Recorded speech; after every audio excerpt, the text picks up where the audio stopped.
Iran के इस आरोप में काफी सच्चाई दिख रही है कि ट्रंप ने 5 दिन तक ईरान के पावर प्लांट्स को निशाना नहीं बनाने का फैसला अपनी मिलिट्री प्लानिंग के लिए किया, क्योंकि फिलहाल अमेरिका के पास युद्ध का कोई प्लान नहीं है। अमेरिकी और इजरायली मीडिया कह रहा है कि ट्रंप ईरान पर जमीनी हमले के लिए एक बहुत बड़ी सेना खड़ी कर रहे हैं।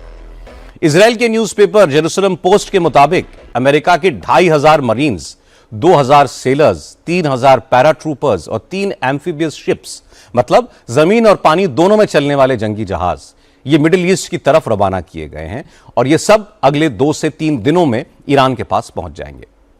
न्यूयॉर्क टाइम्स ने भी इसकी तस्दीक की है कि अमेरिका से 3000 पैराट्रूपर्स मिडिल ईस्ट रवाना किए गए हैं। इन पैराट्रूपर्स को अमेरिका के फोर्ट ब्रेग यानी फोर्ट ब्रेग की एयरबॉर्न डिवीजन से भेजा गया है। वहीं एशिया पैसिफिक में तैनात 3 वॉरशिप्स जो इस वक्त हिंद महासागर में है, वो भी जल्द ही अरब सागर पहुंच जाएंगे। इस बीच अच्छी खबर यह है कि ईरान ने स्ट्रेट ऑफ हॉर्मुज से कुछ टैंकर्स और जहाजों को निकलने की परमिशन दे दी है। मरीन ट्रैफिक ट्रैकर वेबसाइट्स के मुताबिक पिछले 24 घंटों में 9 जहाजों ने स्ट्रेट ऑफ हॉर्मुज क्रॉस किया है। इनमें भारत के भी 2 टैंकर हैं, पाइन गैस और जग वसंत। इसके अलावा युद्ध शुरू होने के बाद से पहली बार इराक के बसरा पोर्ट से एक टैंकर इराक का तेल लेकर स्ट्रेट ऑफ हॉर्मुज से बाहर आया है। चीन के टैंकर्स को भी ईरान ने हॉर्मुज स्ट्रेट से निकलने की परमिशन दी है। खबर तो यह भी है कि ईरान ने अमेरिका और इजराइल को छोड़कर बाकी तमाम देशों के टैंकर्स को स्ट्रेट ऑफ हॉर्मुज से जाने की इजाजत देने का फैसला कर लिया है। हालांकि प्रेसिडेंट ट्रंप का दावा है कि अब हॉर्मुज स्ट्रेट पर ईरान का कब्जा नहीं रहेगा। हो सकता है भविष्य में ईरान और अमेरिका स्ट्रेट ऑफ हॉर्मुज को जॉइंटली कंट्रोल करें। What about the Strait of Hormuz? Who's going to be in control of that? That'll be opened very soon if this works. How soon? And who's in control of it? Will Iran still be able to control the flow of oil? Be jointly controlled. By who? Maybe me.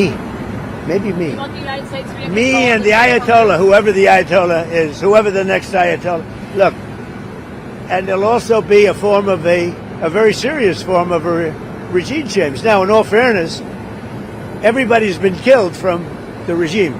They're really starting off. There's automatically a regime change. But we're dealing with some people that I find to be very reasonable, very solid. The people within know who they are. They're very respected.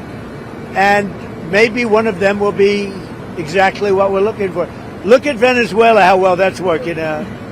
We are doing so well in Venezuela with oil and with the relationship between the president-elect and us. And maybe we find somebody like that in Iran. जब president Trump से straight of Hormuz के बारे में पूछा गया तो उन्होंने कहा कि वो बहुत जल्द खुल जाएगी और वहां से जहाजों की आवाजाही शुरू हो जाएगी। ट्रंप से जब यह पूछा गया कि हॉर्मुज को कौन कंट्रोल करेगा तो उन्होंने कहा कि शायद वो और ईरान के आयतुल्ला मिलकर स्ट्रेट ऑफ हॉर्मुज को कंट्रोल करेंगे, लेकिन अभी सब कुछ हवा में है क्योंकि ईरान के सारे नेता मारे गए हैं। मगर वेनेजुएला की तरह ईरान में भी उनको कोई पपेट राष्ट्रपति मिलने की उम्मीद है। ट्रंप ने कहा कि जिस तरह वेनेजुएला में निकोलस मादुरो की जगह डेल्सी रॉड्रिगेज राष्ट्रपति बन गई, उसी तरह ईरान में भी अमेरिका को अपनी पसंद का नया सुप्रीम लीडर मिल जाएगा।